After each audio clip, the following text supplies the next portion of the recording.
2個月時間勁銷140套，可能仲會更多嚇。依家5月份未過完，佢就係奇光新城嘅108天馭呢個產品咧，佢賣得真係比4代集仲要穩定。咁今晚咧，我哋亦都係啱啱參加完佢嘅一個答謝晚宴啦，坐埋一齊嘅都係佢哋嘅策劃、銷售總監、銷售經理。咁其實傾咗好多，包括今晚咧都聽咗好多啲賣過咗呢個產品嘅。咁最重點咧係佢哋分享到嘅數據，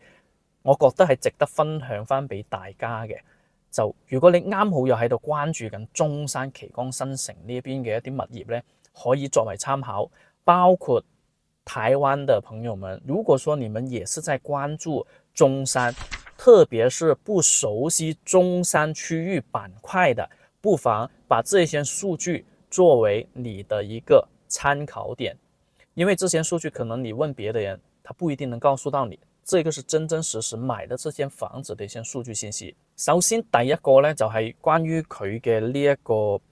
叫做轉化率，即係我哋喺中山大大細細200個樓盤啦，咁佢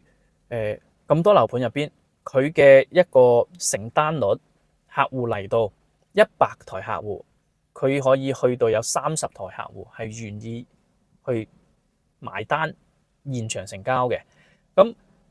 30%係誇張到咩程度呢？即係可以誇張到，如果我依家叫所有發展商喺評論區，如果睇到條視頻，佢哋夠膽話我嘅承單率轉化100台客戶可以成交有30台嘅。OK， 佢喺我度留言，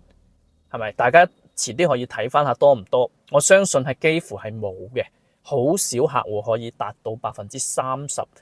嘅呢一個轉化率嘅，咁佢可以做到。咁呢個數據意味着咩呢？意味着產品力係夠吸引嘅，個地段係 OK 嘅，所以先會有人會去考慮。咁好多外區嘅人呢，其實佢唔清楚呢一個奇光新城啦，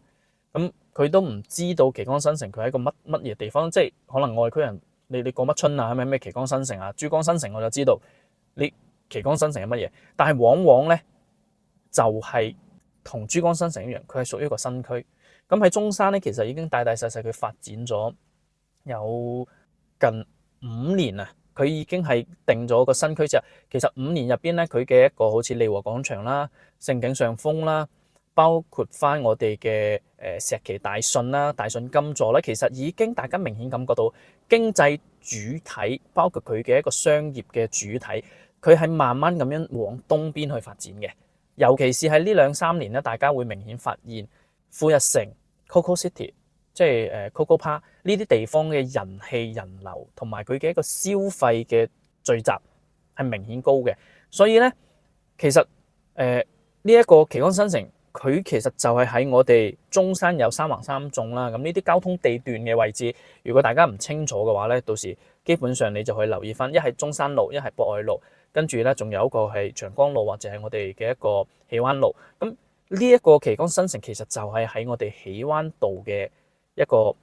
地段加長江路嘅地段，喺呢2個位置入邊咧係佔咗2個主幹道嘅，所以佢係佔咗一個我哋叫做地理嘅一個位置。咁區位亦都係喺中山嘅一個中心位啦。咁所以佢嘅轉化率高，其實我相信係同佢嘅一個地理條件，即係地段有直觀關係。咁當然仲包括到佢嘅一個總價啦，總價大概係30-40萬嘅時候嘅價格，仲可以做到相對比較高實用率嘅，即係使用率係真係做得到實際咁樣，好似你40幾平方可以做到3房啦，60幾平方嘅，亦都可以做到我哋一個3房2個衛生間，仲係可以做到一個大嘅一個挑空挑高嘅呢種產品。咁所以產品力喺度。第二個嘅話咧，就係關於佢嘅呢一個我哋叫做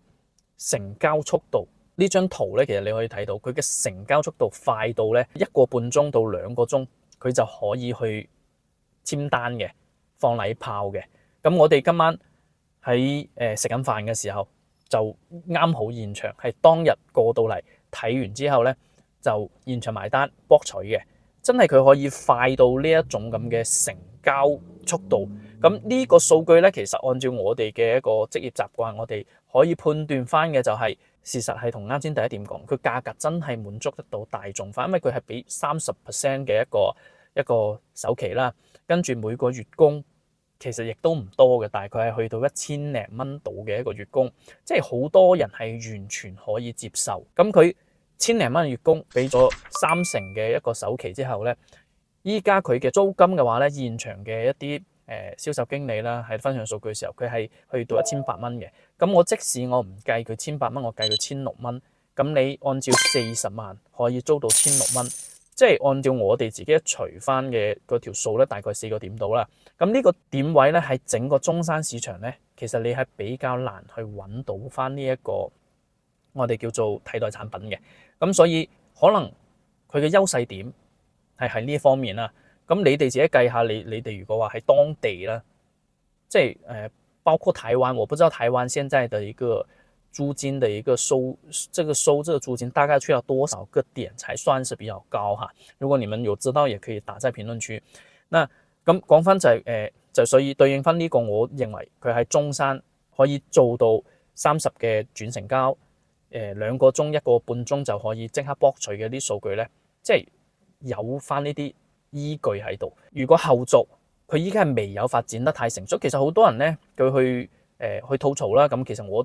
自己都有吐槽過，佢周邊未有太多嘅配套嘅時候，佢依家俾到我哋咁嘅租金，我覺得 OK 嘅。咁如果你係到咗後邊佢嘅地鐵通埋啦，佢嘅一個深澳高鐵又通埋啦，因為佢旁邊有輕軌啦，係咪啊？咁再加埋佢嘅門口入邊又有個旗杆島站啦，咁樓下就有嘅。咁呢啲交通如果便利咗之後，翻去深圳啦、去廣州啦，越嚟越方便嘅話咧，咁後邊會點樣咧？相信大概率係向好嘅，係咪？路通財通啦，咁地鐵依家全部人都係覺得你地段加呢啲交通係關鍵點啦。咁所以係一個強強加持咗嘅。咁第3個點咧，就有啲意外嘅一個點係咩咧？我睇翻個數據，原來有好多購買房嘅一啲客戶入邊咧，佢係喺隔離，好似例如喺寶龍城買咗嘅，佢哋分享出嚟數據係有10幾台客戶係已經喺寶龍城買咗樓，佢係再去翻108天譽去買翻呢啲公寓產品攞嚟做 TJ 嘅收租嘅。咁仲有一部分咧，就近排大家刷到6成都賣得好好啦。有好多一啲業主，其實佢哋亦都係已經買咗108嘅產品，108呢啲公寓，跟住再去買6成嘅呢一啲住宅產品。即係其實呢度數據嘅背後咧，係意味着呢班群體首先佢唔係第一次置業，首先亦都唔缺錢。亦都係具有一啲本地生活嘅經驗，或者係一啲我哋叫做即係佢有佢自己嘅一個觸覺。咁佢對於呢個地段佢係認可咗，跟住再去做增購嘅。咁其實呢啲數據背後其實一定係基於我相信，跟住我睇得見佢嘅發展，而且係認可佢發展先會去做呢個決定，唔係話冇人會咁大膽嘅，係咪？咁呢啲數據我覺得可以俾翻一啲我哋香港嘅朋友啦，包括我哋嘅一個澳門嘅朋友啦，或者係台灣嘅朋友都可以做翻個參考嘅。咁至於如果你話我究竟如果真係我都有諗法嘅，點樣去揀咧？佢嘅產品都會比較多啦，好似43平方嘅仲有我哋一啲40幾一直到70幾產品嘅呢啲，佢有好多揀。咁依家亦都係有翻2棟陸續交樓嘅，交樓嗰邊嘅滿意度咧。我自己都有客戶買啦，咁佢2棟交樓咧有95%以上係冇投訴嘅，即係佢嘅品質亦都過得關嘅。咁其實有好多一啲數據，今晚真係講咗好多啊！我大概依稀總結得到同埋記得到嘅一啲數據，即係暫時先分享咁多俾大家。咁如果大家話真係有啲其他想了解嘅，亦都不妨可以先關注翻我嘅 channel 同埋。點擊右上角嘅 WhatsApp 或者 WeChat 可以同我再聯絡翻嘅。咁我係中山嘅本地博主 Terry，我哋下期見。